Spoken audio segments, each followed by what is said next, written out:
Hello friend, तो आप सबका स्वागत है हमारे करंट टुडे चैनल में। आज डेट है 16 जुलाई। स्टार्ट करते हैं आज करंट अफेयर। हमारा फर्स्ट क्वेश्चन है, हाल ही में कैबिनेट ने किस योजना को जारी रखने की मंजूरी दी है? वो कौन सी योजना है? वो है आयुष्मान मिशन योजना। कौन सी?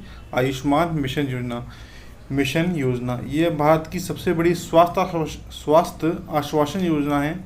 इसके अंतर्गत प्रत्येक को 5 लाख तक का मुफ्त इलाज दिया जाएगा इसके अंतर्गत।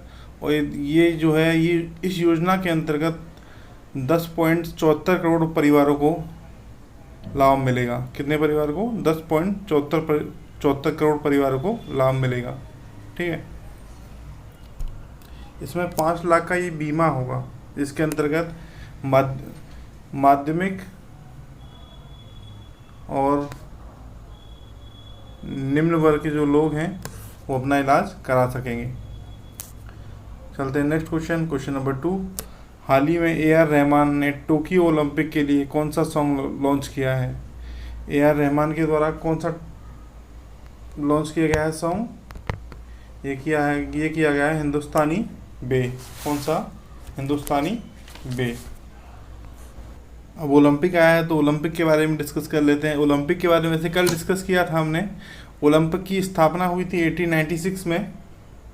1896 से ओलंपिक की स्थापना हुई थी और तब से ये हर 4 साल में होता है। कब होता है? हर 4 साल में ओलंपिक होता है। और 2016 में जो ओलंपिक हुआ था वो कहाँ हुआ था? रियो डी जेनरियो में। और 2020 में, मतलब 2020 का 21 में हो रहा है कोरोना पैंडेमिक के कारण। तो वो हो रहा है टोक्यो में, जो कि 23 जुलाई से स्टार्ट होगा और 8 अगस्त तक होगा। कब तक? 23 जुलाई से 8 अगस्त तक। और 2024 में जो होगा वो होगा पेरिस में। कहाँ? पेरिस में। चलते हैं नेक्स्ट क्वेश्चन नंबर 3। हाल ही में एनटीपीसी भारत के सबसे बड़े सोलर ऊर्जा पार्क का निर्माण कहाँ करेगी? तो इसका आंसर है अपना गुजरात। कहाँ? गुजरात। अब गुजरात आया है तो गुजरात के बारे में भी डिस्कस कर लेते हैं। गुजरात की कैपिटल क्या है? गांधीनगर। गुजरात के गवर्नर हैं आचार्य देवव्रत। और गुजरात के सीएम कौन है? विजय रूपाणी। गुजरात का सबसे बड़ा शहर कौन सा कहलाता है? अहमदाबाद। कौन सा? अहमदाबाद।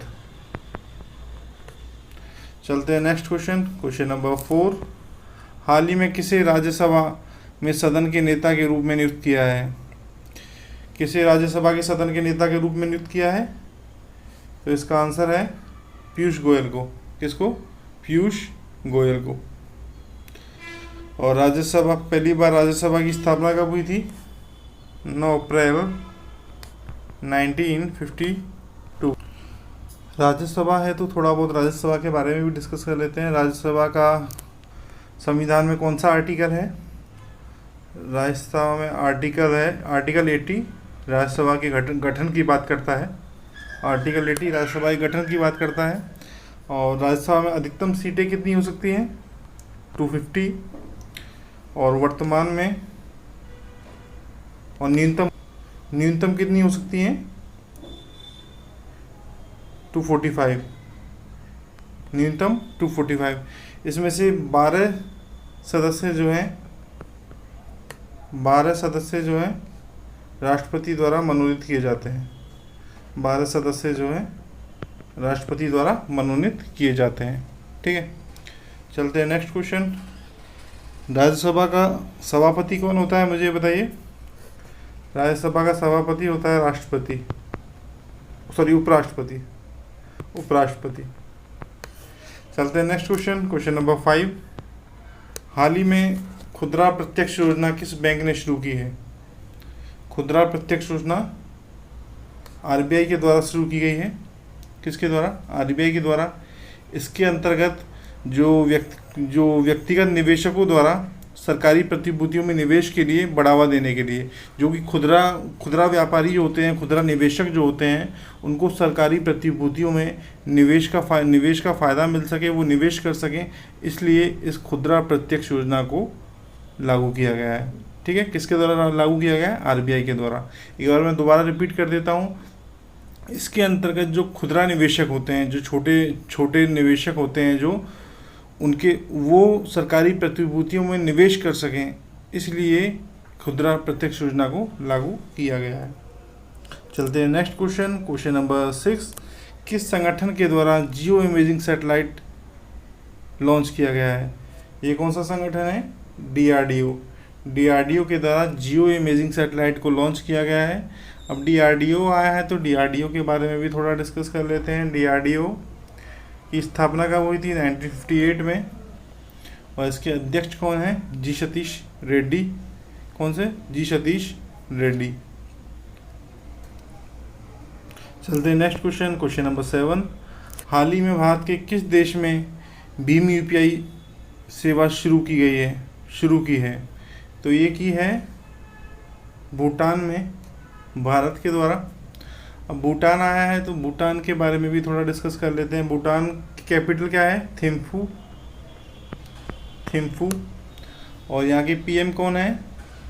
लाते तोरिंग। ओके। चलो मुझे एक क्वेश्चन और बताइए, यहीं भूटान आया है तो मुझे भूटान के बारे में बताइए। भूटान से हमारे भारत की कौन सा स्टेट की जो बॉर्डर है वो टच करता है? एक ही स्टेट है उसका बॉर्डर टच करता है भूटान से, वो कौन सा स्टेट है? चलो मैं बता देता हूँ, वो है पश्चिम बंगाल। भूटान से एक ही स्टेट का बॉर्डर टच करता है, वो है पश्चिम बंगाल। और उसके साइड में, पूर्वी साइड में भूटान के कौन सा देश, कौन सा है?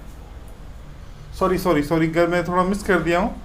भूटान के टच करता है सिक्किम और अरुणाचल प्रदेश, पश्चिम बंगाल और असम।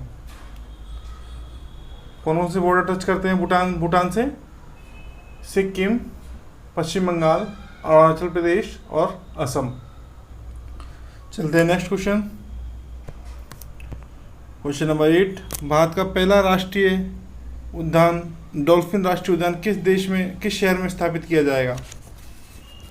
तो ये किया जाएगा पटना में। कहाँ? पटना में स्थापित किया जाएगा। पटना है तो पटना कहाँ की कैपिटल है? बिहार की। और बिहार के सीएम कौन है?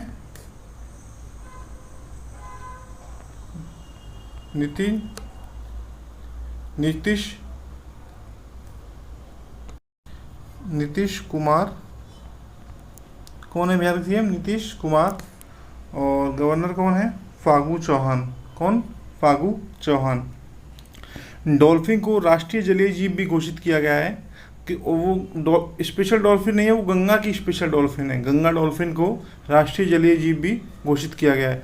और ये डॉल्फिन पाई कहाँ जाती है? एक तो गंगा नदी में पाई जाती है और एक सिंधु नदी में। ओके, चलते हैं नेक्स्ट क्वेश्चन, क्वेश्चन नंबर 8।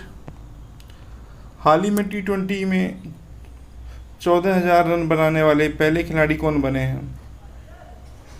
तो ये है क्रिस गेल। कौन है? क्रिस गेल, जो कि एक जमैकियन क्रिकेटर हैं। वेस्ट इंडीज़ की टीम में खेलते हैं। कौन है? जमैकियन क्रिकेटर हैं एक। चलते हैं नेक्स्ट क्वेश्चन, क्वेश्चन नंबर 10। हाल ही में किस राज्य सरकार ने स्थानीय छात्रों को 50% आरक्षण देने का निर्णय लिया है? ये किसके द्वारा लिया गया है? तेलंगाना के द्वारा। किसके द्वारा? तेलंगाना के द्वारा। तेलंगाना किस स्टेट से होकर अलग हुआ था? तेलंगाना हुआ था आंध्र प्रदेश से अलग हुआ है। तेलंगाना।